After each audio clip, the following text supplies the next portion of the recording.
Hello friends, ಎಲ್ರಿಗೂ ನಮಸ್ಕಾರ. Welcome to my YouTube channel. ತುಂಬ ದಿನಗಳ ಅನ್ನೋದಕ್ಕಿಂತ ಹೆಚ್ಚಾಗಿ ತಿಂಗಳುಗಳೇ ಆಗೋಯ್ತು.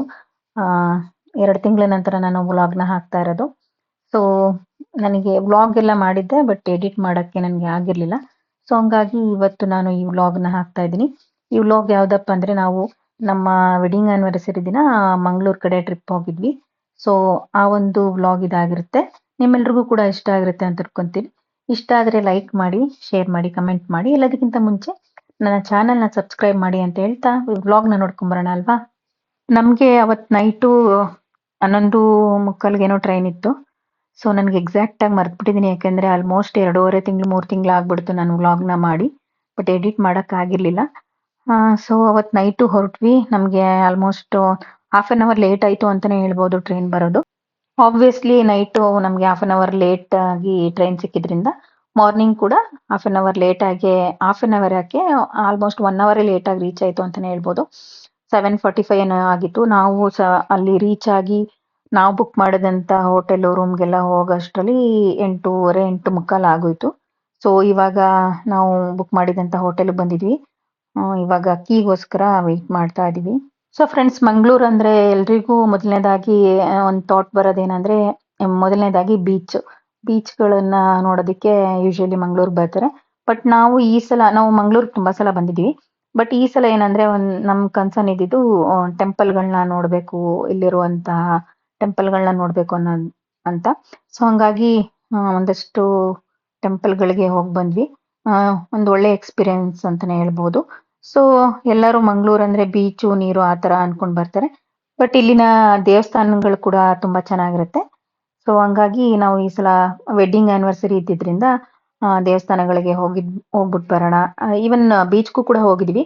ಬಟ್ ಆ ಟೈಮಲ್ಲಿ ನಾವು ಹೋಗಿದ್ದ ಟೈಮಲ್ಲಿ ರೆಡ್ ಅಲರ್ಟ್ ಘೋಷಣೆ ಆಗಿತ್ತು. ಹಾಗಾಗಿ ನಾವು ಬೀಚಲ್ಲೆಲ್ಲ ಆಟ ಆಡೋಕ್ಕೆಲ್ಲ ಹೋಗಿಲ್ಲ, ನೋಡ್ಕೊಂಡು ಬಂದಿದ್ವಿ. ಬಟ್ ಅದನ್ನು ಕೂಡ ನಿಮ್ಮ ಜೊತೆ ಶೇರ್ ಮಾಡ್ತೀನಿ. ಹಾಗೆಯೇ ಮಾರ್ನಿಂಗ್ ಬಂದ ತಕ್ಷಣ ಫ್ರೆಶ್ ಅಪ್ ಆಗಿ ಈಗ ಮೊದಲನೇದಾಗಿ ಬೀಚ್ಗೆ ಅಂತಾನೆ ಹೋಗ್ತಾ ಇದ್ವಿ. ಬಟ್ ನಾವು ಬೀಚ್ಗಿಂತ ಮುಂಚೆ ಒಂದು ದೇವಸ್ಥಾನಕ್ಕೆ ಹೋಗ್ತೀವಿ. ಯಾವ ದೇವಸ್ಥಾನ ಅಂತ ನಿಮಗೂ ಕೂಡ ಹೇಳ್ತೀನಿ, ಬನ್ನಿ ನೋಡ್ಕೊಂಬರೋಣ. ನಾವು ಮಾರ್ನಿಂಗ್ ಟಿಫನ್ ಎಲ್ಲ ಮುಗಿಸ್ಕೊಂಡು ಮೊದಲನೇದಾಗಿ ಬೀಚ್ ನೋಡೋಕೆ ಅಂತಾನೆ ಹೊರಟ್ವಿ. ಪಡುಬಿದ್ರೆಯಲ್ಲಿ ಇರುವಂತಹ ಬ್ಲೂ ಫ್ಲಾಗ್ ಬೀಚ್. ಸೊ ನಾವು ಬುಕ್ ಮಾಡಿದಂಥ ಕ್ಯಾಬ್ ಡ್ರೈವರ್ ಹೇಳಿದ್ರು, ಅಂದಿವೆ ಒಂದು ದುರ್ಗಾ ಪರಮೇಶ್ವರಿ ದೇವಸ್ಥಾನ ಇದೆ, ಚೆನ್ನಾಗಿ ಹೋಗಿ ಬನ್ನಿ ಅಂತಂದ್ರು. ಸೊ ಮೊದಲನೇದಾಗಿ ನಮಗೆ ದೇವರ ದರ್ಶನನೇ ಆಯಿತು. ಸೊ ಇಲ್ಲಿ ತುಂಬ ವಿಡಿಯೋ ಮಾಡೋಕ್ಕೆ ಹೋಗಲಿಲ್ಲ. ಸೊ ಲೇಟ್ ಆಗುತ್ತೆ, ಕವರ್ ಮಾಡಬೇಕಲ್ಲ ಪ್ಲೇಸಸ್ ಎಲ್ಲ ಒಂದೇ ದಿನದಲ್ಲಿ. ಹಾಗಾಗಿ ಸುಮ್ಮನೆ ಹಂಗೆ ಸಿಂಪಲಾಗಿ ಒಂದು ವಿಡಿಯೋ ಮಾಡ್ಕೊಂಡು ಫೋಟೋ ತೊಗೊಂಡು ಬಂದಿದ್ದೀನಿ. ದುರ್ಗಾ ಪರಮೇಶ್ವರಿ ದೇವಸ್ಥಾನ ಬಪ್ಪನಾಡು ಅಂತೇನೋ ಬರುತ್ತೆ. ಸೊ ಇದಾದ ನಂತರ ನಾವು ಪಡುಬಿದ್ರೆ ಬ್ಲೂ ಫ್ಲಾಗ್ ಬೀಚ್ಗೆ ಬಂದ್ವಿ. ಈ ಬೀಚಲ್ಲಂತೂ ನಾವು ತುಂಬ ಚೆನ್ನಾಗಿ ಟೈಮ್ ಸ್ಪೆಂಡ್ ಮಾಡಿದ್ವಿ ಅಂತ ಹೇಳ್ಬೋದು. ನಮ್ಗೆ ಇಷ್ಟನೂ ಕೂಡ ಆಯಿತು. ನನ್ನ ಮಗಳು ಕೂಡ ತುಂಬ ಎಂಜಾಯ್ ಮಾಡಿದ್ಲು. ನಾವೇನು ಬೀಚಲ್ಲೇನು ಆಟ ಆಡಲಿಲ್ಲ, ನೀರಿಗೇನು ಇಳಿಲಿಲ್ಲ. ಬಟ್ ಅಲೋನೂ ಇರಲಿಲ್ಲ ಆ ಟೈಮಲ್ಲಿ, ರೆಡ್ ಅಲರ್ಟ್ ಇದಾಗಿತ್ತು, ಘೋಷಣೆ ಆಗಿತ್ತು. ಸೊ ಹಂಗಾಗಿ ನಾವೇನು ಆಟ ಆಡಲಿಲ್ಲ, ಬಟ್ ಅಲ್ಲೇ ಓಡಾಡಿಕೊಂಡು ಬೀಚೆಲ್ಲ ನೋಡ್ಕೊಂಡು ಬಂದ್ವಿ. ಫೋಟೋ ವಿಡಿಯೋ ಆ ಥರ ಮಾಡ್ಕೊಂಡು ಬಂದ್ವಿ. ಹಾಗೆಯೇ ಕೆಲವೊಂದು ಕಡೆ ಜೋರು ಮಳೆ ಕೂಡ ಇತ್ತು ನಾವು ಹೋಗಿದ್ದ ಟೈಮಲ್ಲಿ. ಪಡುಬಿದ್ರೆ ಬ್ಲೂ ಫ್ಲಾಗ್ ಬೀಚ್ ಹತ್ರ ಬಂದಿದ್ದೀವಿ. ಬಟ್ ಬೀಚ್ ಹತ್ರ ಎಲ್ಲ ಆಟ ಆಡೋಕ್ಕೆ ಬಿಡೋದಿಲ್ಲ, ಯಾಕೆಂದರೆ ಸಿಕ್ಕಾಪಟ್ಟೆ ಅಲೆಗಳು. ಹಾಗಾಗಿ ಸೊ ಜಸ್ಟ್ ನೋಡ್ಕೊಂಡು ಹಾಗೆ ಬರ್ತೀವಿ. ಸೌಂಡ್ ಕೇಳಿಸ್ತಾ ಇರ್ಬೋದು ನಿಮಗೆ, ಹೆಂಗಿದೆ ಅಂತ ಅಲೆಗಳದು, ಸಕ್ಕತ್ತಾಗಿದೆ. ಬಟ್ ಬೀಚಲ್ಲೇನು ಅಷ್ಟೊಂದು ನಮಗೆ ಅಲ್ಲಿ ಆಟ ಆಡೋದೆಲ್ಲ ಏನು ಅಷ್ಟು ಇಷ್ಟ ಆಗಲ್ಲ. ಸೊ ನೋಡ್ಕೊಂಡು ಬರೋಣ, ಹೇಗಿದೆ ನೋಡ್ಕೊಂಡು ಬರೋಣ ಬನ್ನಿ.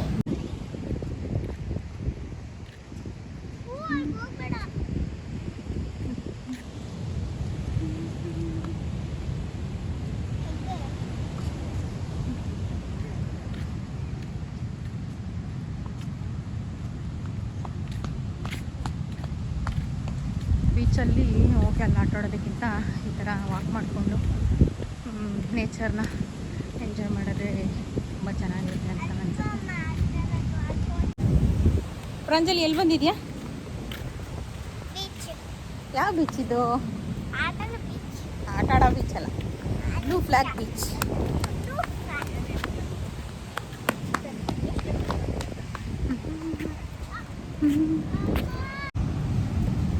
3-4 ಡೇಸಿಂದ ಮೈಸೂರಲ್ಲೂ ಸಿಕ್ಕಾಪಟ್ಟೆ ಮಳೆ ಇತ್ತು. ಹಾಗೆಯೇ ಮಂಗಳೂರಲ್ಲಿ ಕೂಡ ತುಂಬ ಮಳೆ ಅಂತ ನ್ಯೂಸಲ್ಲಿ ಮತ್ತು ವೆದರ್ ರಿಪೋರ್ಟಲ್ಲಿ ಎಲ್ಲದೂ ನೋಡ್ತಾ ಇದ್ವಿ.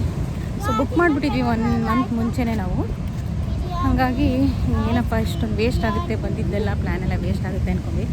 ಬಟ್ ಅಷ್ಟೇನು ಮಳೆ ಇಲ್ಲ, ತುಂಬ ಚೆನ್ನಾಗಿದೆ ಬೀಚ್ನ. ಆದಷ್ಟು ಬೇಗ ನಿಮಗೆ ತೋರಿಸ್ತೀನಿ ಬನ್ನಿ. ಎಸ್,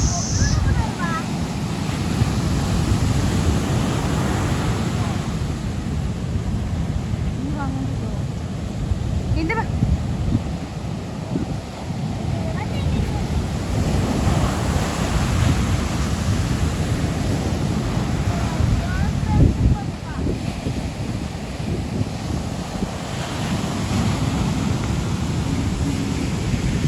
ಸುಮಿ, ಪ್ರಾಂಜಲಿ ಇಲ್ಲಿ.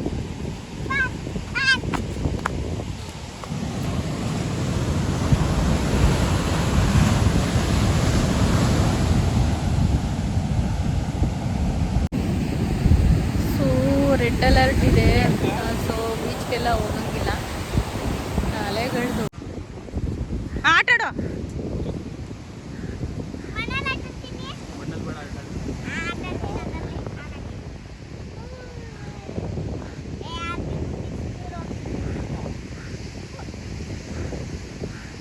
ಸೊ ಬೀಚೆಲ್ಲ ಹೀಗೆ ನೋಡಿಕೊಂಡು ಹಾಗೆ ವಾಕ್ ಮಾಡಿಕೊಂಡು ನೋಡ್ಕೊಂಡು ಬಂದ್ವಿ. ತುಂಬ ಚೆನ್ನಾಗಿತ್ತು. ಅಲೆಗಳದ್ದು ಫೋರ್ಸ್ ಎಷ್ಟಿತ್ತು ಅಂದರೆ ನಮಗೆ ವಿಡಿಯೋದಲ್ಲಿ ಅಷ್ಟು ಅನ್ಸಲ್ಲ ನಿಮಗೆ. ಇಷ್ಟೇನಾ, ಇಷ್ಟು ಅಲೆಗಳಿಗೇನೆ ಇಷ್ಟೊಂದು ಜಾಸ್ತಿ ಇತ್ತು ಅಂತ ಹೇಳ್ತಿದ್ದಾರಾ ಅಂತ ಅನ್ಕೋಬೋದು. ಬಟ್ ಸಿಕ್ಕಾಬಟ್ಟೆ ಫೋರ್ಸಲ್ಲಿ ಬರ್ತಾ ಇತ್ತು. ಅಲ್ಲಿ ಈವನ್ ನಮಗೆ ಹೋಗ್ಬಿಟ್ಟು ಅದ್ರ ಪಕ್ಕ ನಿಂತ್ಕೊಂಡು ಫೋಟೋ ತೆಗೆಸ್ಕೊಳ್ಳೋದಕ್ಕೂ ಭಯ ಆಗ್ತಿತ್ತು, ಅಷ್ಟೊಂದು ಫೋರ್ಸಲ್ಲಿ ಬರ್ತಾ ಇತ್ತು ಅಲೆಗಳು. ಸೊ ನಾವಂತೂ ತುಂಬ ಎಂಜಾಯ್ ಮಾಡಿದ್ವಿ ಅಂತಲೇ ಹೇಳ್ಬೋದು. ಇವನ್ ಆ ಒಂದು ಬೀಚ್ ತುಂಬ ಚೆನ್ನಾಗಿದೆ. ಎಷ್ಟು ಜನ ನೋಡಿದಾರೋ ಗೊತ್ತಿಲ್ಲ, ಬಟ್ ಯಾರೆಲ್ಲ ಏನಾದರೂ ಮಂಗಳೂರಿಗೆ ಹೋಗಿದಾಗ ಈ ಬೀಚನ್ನ ನೋಡಿಲ್ಲ, ಖಂಡಿತವಾಗ್ಲೂ ನೋಡ್ಬೋದು ಅಂತ ನನ್ನ ಅನಿಸಿಕೆ.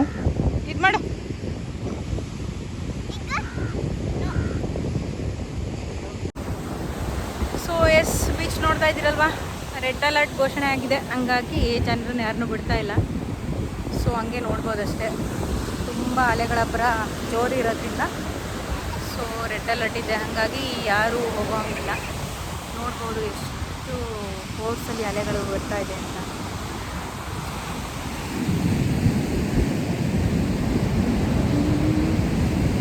ಪ್ರಾಂಜಲಿ,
ಸೊ ನಾವಿಲ್ಲಿ ನೆಕ್ಸ್ಟ್ ಬಂದಿರೋವಂಥದ್ದು ಕಾರ್ಕಳ ಚರ್ಚ್ಗೆ. ಇದು ಕೂಡ ಪ್ಲ್ಯಾನಲ್ಲಿ ಇರಲಿಲ್ಲ, ಬಟ್ ಹೋಗ್ಬೇಕಾದ್ರೆ ನೋಡ್ಕೊಂಡು ಹೋಗೋಣ ಅಂತ ಹೋದ್ವಿ.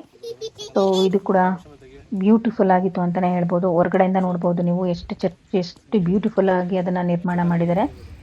ಸೊ ಇದು ಕೂಡ ಒಂದು ಫೇಮಸ್ ಚರ್ಚ್. ಸೊ ನಾವು ಹೋಗಿದ್ದಾಗ ಆ ಟೈಮಲ್ಲಿ ಆಲ್ಮೋಸ್ಟ್ 1:30 ಅನ್ಕೋತೀನಿ, ಮಧ್ಯಾಹ್ನ 1:30 ಆ ಟೈಮಲ್ಲಿ ಕ್ಲೋಸ್ ಇತ್ತು. ಹಾಗಾಗಿ ಒಳಗಡೆ ಹೋಗಲಿಲ್ಲ, ಹೊರಗಡೆಯಿಂದನೇ ನೋಡಿಕೊಂಡು. ನಮಗೆ ಒಳಗಡೆ ಆ ಥರ ಪ್ಲ್ಯಾನ್ ಇರಲಿಲ್ಲ ಹೋಗಬೇಕು ಅಂತ. ಸೊ ಹೊರಗಡೆಯಿಂದನೇ ನಮಗೆ ಬ್ಯೂಟಿಫುಲ್ಲಾಗಿ ಕಾಣಿಸ್ತು. ಸೊ ಆಬ್ವಿಯಸ್ಲಿ ಫೋಟೋ ವಿಡಿಯೋ ಮಾಡಿಕೊಂಡು ಅದನ್ನು ಕೂಡ ನೋಡ್ಕೊಂಡು ಬಂದ್ವಿ. ಮತ್ತು ಇನ್ನೊಂದೇನೆಂದರೆ, ಈ ಚರ್ಚ್ ಮುಂದೆ ನಿಂತ್ಕೊಂಡು ನಾವು ಫೋಟೋ ತೆಗೆಸ್ಕೊಂಡು ಕೆಲವೊಂದು ಕಡೆ ಶೇರ್ ಮಾಡಿದಾಗ ಎಷ್ಟೊಂದು ಜನ ಅನ್ಕೋಬಿಟ್ಟಿದ್ರು, ಅಂದರೆ ಈ ಚರ್ಚ್ನ ನೋಡಿಲ್ಲದೆ ಇರೋರು ನಾವು ಯಾವುದೋ ಬೇರೆ ಕಂಟ್ರಿಗೆ ಹೋಗಿದ್ದೀವಿ ಅಂತ ಅಂದ್ಕೊಂಡಿದ್ರು. ಸೊ ಹಾಗಾಗಿ ಅಷ್ಟೊಂದು ಬ್ಯೂಟಿಫುಲ್ ಆಗಿದೆ ಅಂತಲೇ ಹೇಳ್ಬೋದು. ಇವಾಗ ಕಾರ್ಕಳದಲ್ಲಿದ್ದೀವಿ. ಕಾರ್ಕಳದಲ್ಲಿ ಆನ್ ದಿ ವೇ ಬರುವಾಗ ಇಲ್ಲಿ ಯಾವುದೋ ಒಂದು ಟೆಂಪಲ್ ನೋಡಿದ್ವಿ. ಸೊ ಚೆನ್ನಾಗಿತ್ತಲ್ಲ, ನೋಡ್ಕೊಂಡು ಹೋಗೋಣ ಅಂತ ಬಂದಿದ್ದೀವಿ.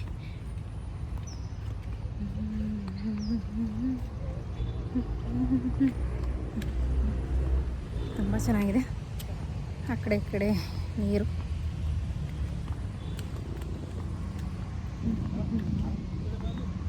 ನನ್ನ ಮಗಳು ಮತ್ತು ನನ್ನ ಹಸ್ಬೆಂಡಿಂದ ಬರ್ತಾಯಿದ್ದಾರೆ. ಸೊ ಮಳೆ ಬರ್ತಿದೆ ಅಂದ್ರೂ ಹ್ಯುಮಿಡಿಟಿ ಹಂಗೆ ಇದೆ. ಚೆನ್ನಾಗಿದೆ. ಬಟ್ ತುಂಬ ಮಳೆ ಇದೆ ಅಂತ ಅಂದ್ಕೊಂಡ್ವಿ. ನ್ಯೂಸಲ್ಲೆಲ್ಲ ನೋಡಿದಾಗೆ ಸೊ ಇಲ್ಲೆಲ್ಲ ರೆಡ್ ಅಲರ್ಟ್ ಇದೆ ಅಂತೆಲ್ಲ ಹೇಳಿದರು. ಬಟ್ ಓಕೆ, ಚೆನ್ನಾಗಾಗ್ತಿದೆ ಟ್ರಿಪ್ಪು.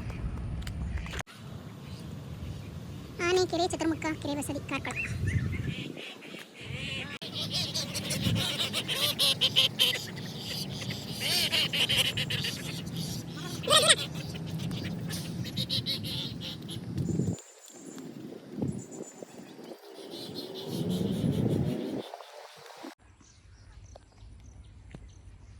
ಸೊ ನಾವಿವಾಗ ಬಂದಿದ್ದೀವಿ ಕಾರ್ಕಳ ಚತುರ್ಮುಖ ಬಸದಿಗೆ. ನಾವು ಟ್ರಿಪ್ ಪ್ಲಾನ್ ಮಾಡಿದಾಗ ಈ ಟೆಂಪಲ್ ಕೂಡ ಒಂದಾಗಿತ್ತು. ಸೊ ಹಂಗಾಗಿ ಈ ಟೆಂಪಲ್ ಕೂಡ ಬಂದಿದ್ವಿ. ಇಲ್ಲಿ ಒಂದಷ್ಟು ಸ್ಟೆಪ್ಸ್ ಹತ್ಕೊಂಡು ಹೋಗ್ಬೇಕು ಅಲ್ಲಿ ಬಸದಿಗೆ ಹೋಗ್ಬೇಕು ಅಂದರೆ. ಬಟ್ ಒಳಗಡೆ ಎಲ್ಲ ವಿಡಿಯೋ ಮಾಡೋ ಆಗಿರಲಿಲ್ಲ, ಹಾಗಾಗಿ ಜಸ್ಟ್ ಹೊರಗಡೆ ವಿಡಿಯೋ ಮಾಡ್ಕೊಂಡು ಬಂದಿದ್ವಿ. ಬಟ್ ನೋಡ್ಬೋದು ಅನ್ನೋದಕ್ಕಿಂತ ಹೆಚ್ಚಾಗಿ ಈಗಿನ ಮಕ್ಕಳಿಗೆ ಇದನ್ನೆಲ್ಲ ತೋರಿಸ್ಬೇಕು, ಹಿಸ್ಟಾರಿಕಲ್ ಪ್ಲೇಸಸ್, ಹಿಸ್ಟಾರಿಕಲ್ ಟೆಂಪಲ್ಗಳನ್ನೆಲ್ಲ ತೋರಿಸ್ಬೇಕು ಅನ್ನೋದು ನನ್ನ ಭಾವನೆ. ಯಾಕಂದರೆ ಈಗಿನ ಮಕ್ಕಳು ಬರೀ ಬೀಚು, ಆಟ, ಪ್ರತಿಯೊಂದು ಈ ಥರ ಒಂಥರ ಎಂಟರ್ಟೈನ್ಮೆಂಟ್ ಇದನ್ನೇ ಕೇಳ್ತಾ ಇರ್ತಾರೆ. ಸೊ ಹಂಗಾಗಿ ಈಗಿನ ಮಕ್ಕಳಿಗೆ ಈ ಥರ ದೇವಸ್ಥಾನಗಳು, ಟೆಂಪಲ್ಗಳು ಇದರ ಮಹತ್ವನೇ ಗೊತ್ತಿರಲ್ಲ. ಏನಂದರೆ ಮೇನ್ ಆ ಟೈಮಲ್ಲಿ ನಾವು ಹೋಗಿದ್ದಾಗ ನನ್ನ ಮಗಳಿಗೆ ಕೆಲವೊಂದು ಪ್ಲೇಸಸ್ ಇಷ್ಟ ಆಗಲಿಲ್ಲ.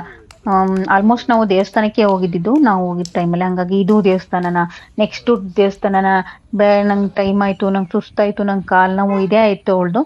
ಸೊ ಹಂಗಾಗಿ ಈ ಥರ ಆಗ್ಬಿಡ್ತಾರೆ ಮಕ್ಕಳು. ಬರೀ ನಾವು ಈ ಥರ ಅವರು ಏನು ಒಂದು ಎಂಟರ್ಟೈನ್ಮೆಂಟ್ ಇದನ್ನು ಕೇಳ್ತಾರೆ, ಅಲ್ಲಿಗೆ ನಾವು ಕಾನ್ಸಂಟ್ರೇಷನ್ ಮಾಡಿ ಈ ಥರ ದೇವಸ್ಥಾನ, ಇದನ್ನೆಲ್ಲ ಮರ್ತೇ ಬಿಡ್ತಾರೆ ಈಗಿನ ಪೀಳಿಗೆ ಅಂತ.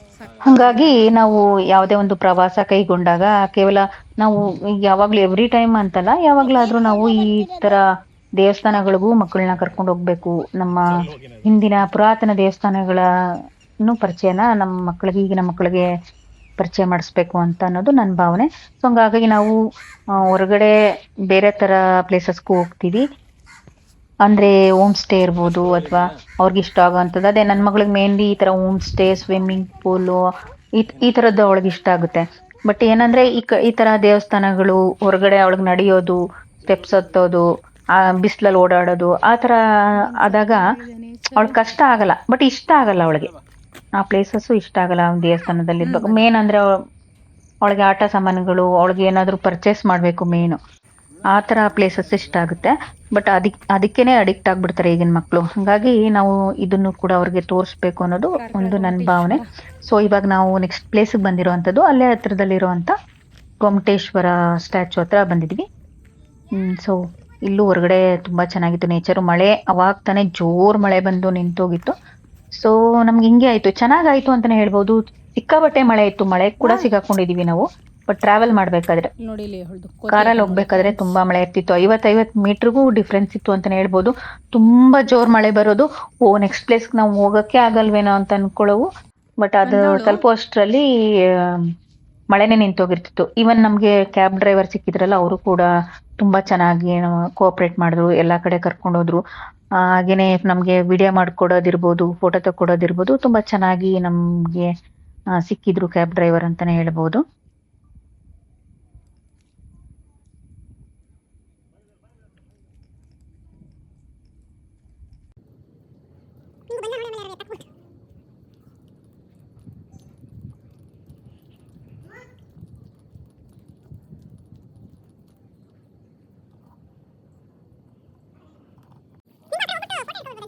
ಸೊ ಈ ಪ್ಲೇಸನ್ನು ನೋಡ್ಕೊಂಡು ನಾವು ನೆಕ್ಸ್ಟ್ ಪ್ಲೇಸ್ಗೆ ಹೋಗ್ತಾ ಇರೋವಂಥದ್ದು ಸಾವಿರ ಕಂಬದ ಬಸದಿ.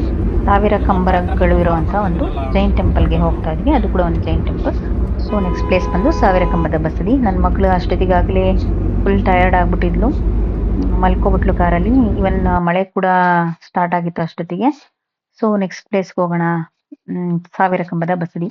ಸೊ ಈ ಮಧ್ಯದಲ್ಲಿ ಒಂದಷ್ಟು ಬೀಚಲ್ಲಿ ತೆಗೆದುವಂಥ ಕೆಲವೊಂದು ವಿಡಿಯೋಗಳನ್ನ, ಬೀಚ್ನ ವಿಡಿಯೋಗಳನ್ನ ಇಲ್ಲಿ ಆ್ಯಡ್ ಮಾಡಿದ್ದೀನಿ. ಇಷ್ಟ ಆಗುತ್ತೆ ಅಂತ ಅಂದ್ಕೊಂಡಿದ್ದೀನಿ. ಬೋರ್ ಆದರೆ ಸ್ಕಿಪ್ ಮಾಡಿ ನೆಕ್ಸ್ಟ್ ಪ್ಲೇಸ್ ಯಾವ್ದು ಹೋಗಿದ್ದೀವಿ ನೋಡ್ಕೊಂಡು ಬನ್ನಿ.